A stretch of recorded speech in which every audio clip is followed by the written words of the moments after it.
Berbondong-bondong orang-orang Twitter pindah dari Twitter ke Blue Sky atau ke sosial media lain. Bahkan ada beberapa yang nggak segan-segan untuk menterminate akunnya untuk hilang dari Twitter dan jejaknya nggak bisa lagi ditemukan. Emang ada apa lagi nih sama Elon Musk? Kok tiba-tiba jadi kayak chaos begini? Apa yang sebenarnya terjadi?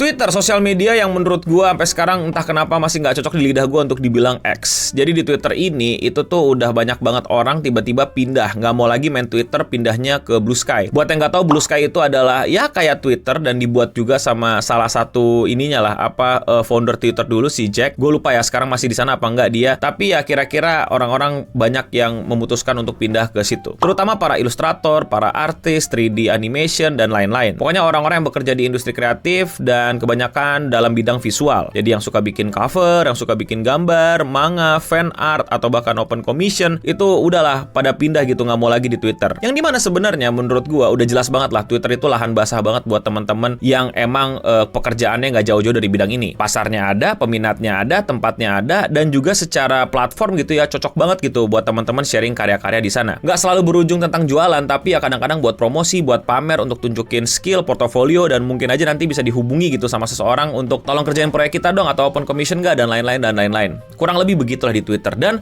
sebenarnya ini bukan pertama kalinya orang-orang itu tuh kayak protes sama Twitter, terutama teman-teman yang bergerak di bidang ilustrasi, gambar, 3D, animasi, dan lain-lain. Jadi sebelumnya Twitter itu ganti sistem, yang dimana sistemnya For You page kayak TikTok, yang dimana lu tuh bisa ketemu tweet atau apapun yang sebenarnya itu bukan dari sesuatu yang lu follow atau lu ikutin. Jadi ya kita nggak follow asal dia rame tweetnya keluar, tapi mungkin kita suka, tapi mungkin kita nggak suka, di love doang di keluar, nggak di-retweet sama siapa-siapa, tahu-tahu muncul. Asalkan tweet itu rame. Dan seperti yang sudah kita tahu lah, tweet-tweet yang rame adalah tweet-tweet yang bermasalah gitu, atau tweet-tweet yang emang ngundang rage baiting. Kenapa bisa begitu? Karena ini semua ditambah dengan fitur monetisasinya Elon Musk, yang dimana kalau lu berlangganan blue check mark, itu ya lu bisa dapetin duit gitu dari banyaknya iklan yang masuk di tweet lu. Nanti itu ada update juga tuh, ntar gue sampein di belakang ya. Tapi masuk dulu nih ke Illustrator versus Twitter. Gak Illustrator doang sih, banyak lah teman-teman buruh gambar semuanya lah. Nah akibatnya buat teman-teman yang kerja di bidang itu adalah ya yang selama ini mereka udah main jejaringan gitu ya, maksudnya saling follow sesama artis, yang suka beli-beli mereka, pelanggan, calon-calon customer, itu tiba-tiba bisa ngebuat tweet-tweet mereka itu, nge-share gambar itu jadi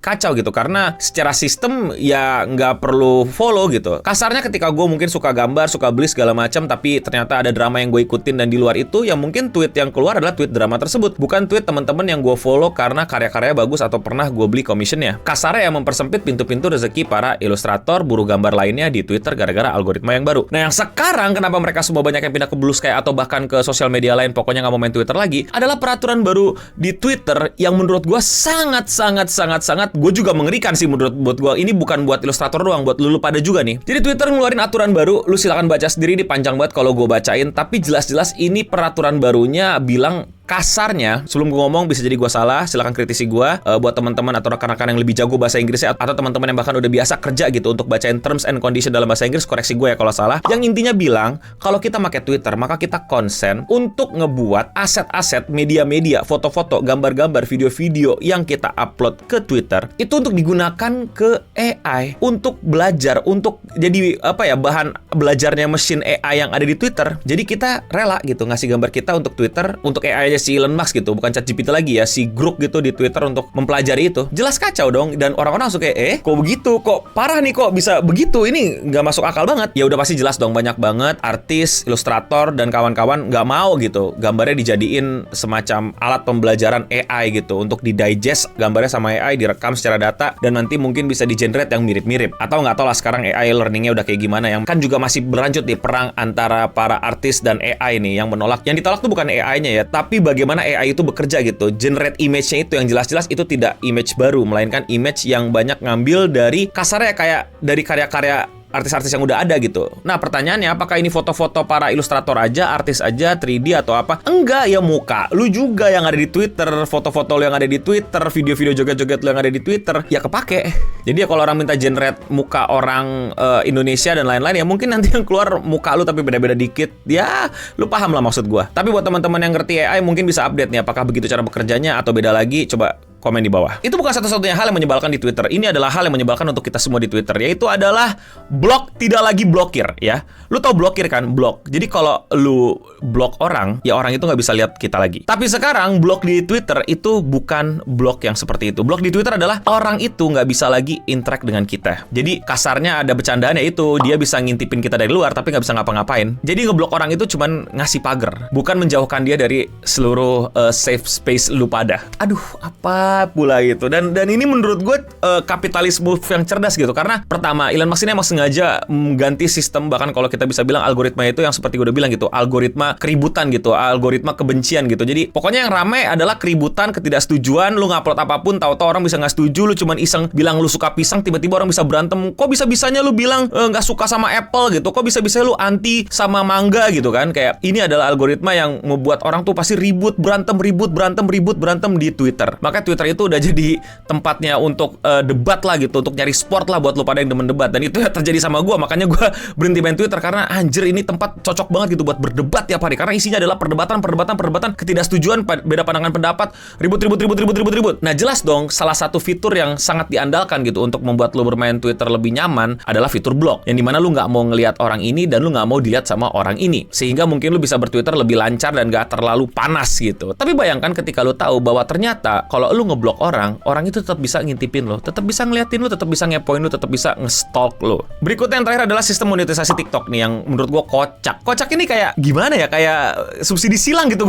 Gua ngeliatnya kayak agak-agak MLM gitu. Jadi kan sebelumnya monetisasi Twitter itu adalah di berapa banyak iklan yang lu dapat gitu dari tweet lu. Jadi semakin rame tweet lu, semakin engagementnya tinggi, banyak quote retweet, like, replies dan lain-lain, itu bakal makin mengenerate revenue karena ya banyak iklan yang masuk kan. Tapi itu semua bisa terjadi kalau lu udah blue check mark atau lu berlangganan Twitter berbulan, alias lu berlangganan Twitter bayar per bulan kayak Netflix, kayak streaming service lainnya dan lain-lain kayak Spotify. Tapi bedanya ini main Twitter. Nah, gue udah bahas lebih lengkap tentang monetisasi Twitter yang thumbnailnya kayak gini biar lu bisa pelajarin gitu. Yang kasarnya kok dibilang sih dari beberapa contoh orang ya, itu ya nggak sebanyak itu sih dapetnya, tapi ya lumayan lah. Nah, sekarang sistem penghitungannya nggak lagi kayak gitu. Sistem penghitungannya kayak gimana sekarang untuk dapat duit dari monetisasi Twitter? Caranya adalah dengan sebanyak-banyaknya orang yang centang biru juga engage atau melakukan aktivitas ke tweet lo. Jadi bukan dari, gue nggak tahu ya apakah yang dari iklan di stop atau nggak dari iklan aja, tapi juga plus dari ini, atau nggak cuma orang biru doang, itu mesti gue pelajari lebih lanjut. Tapi yang benar-benar ke highlight adalah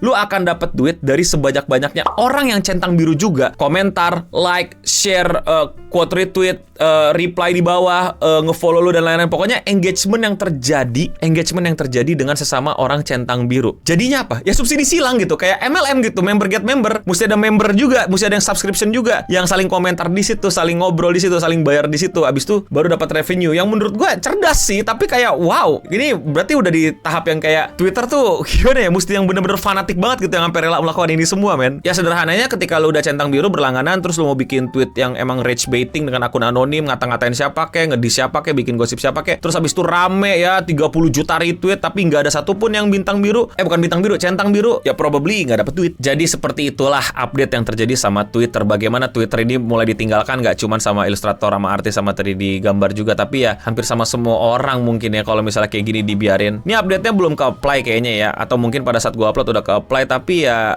begini sih, gue nggak bilang bahwa Twitter akan kayak langsung sepi dan kosong. Terlalu banyak orang yang emang udah juga menikmati bagaimana Twitter bekerja sekarang gitu, keributan-keributannya, nyeleneh-nyelenehnya, rujak-rujakannya, timpuk-timpukannya. Dan gue nggak mau bilang bahwa Twitter itu isinya cuma hal-hal yang buruk doang. Banyak banget hal-hal yang jelas terjadi baru-baru ini, bahkan kalau lu sadar gitu, awal mulai semua dari Twitter. Bagaimana ruang diskusi yang bebas, yang bisa dinikmati sama banyak orang itu ya cukup ngaruh gitu. Bahkan dengan algoritma kebenciannya itu, penyebaran-penyebaran yang hal-hal yang bagusnya juga cukup ngaruh. Cuman nggak semuanya bagus-bagusnya doang, ada juga downside-nya. Dan gue tuh nggak bikin kampanye untuk kalian semua ikutin pindah Twitter atau nggak. Gue masih di Twitter, cuman gue nggak pernah nge-tweet lagi aja. Jadi ya terserah kalian. Menurut kalian nih, buat lu yang mungkin cuma orang biasa yang hobi nge-tweet, hobi ngedumel di komunitas ngamuk-ngamuk, atau cuma orang biasa yang suka liatin timeline rusuh, atau kalian para ilustrator, para pekerja gambar, ya silakan, ini semua kembali ke kalian untuk membuat pilihan. Apakah mau stay atau pindah. Gak apa-apa di AI-in, gak mau di AI-in. Ngebloknya aneh, gak apa-apa bloknya aneh. Monetisasinya kacrut, ya udah bodo amat. Nah, jadi gimana menurut kalian? Pindah dari Twitter atau stay di Twitter? Terutama buat teman-teman ilustrator, pekerja seni, anak-anak 3D dan lain-lain nih yang menurut gue sangat berdampak nih menurut gue akan perubahan Twitter ini. Silakan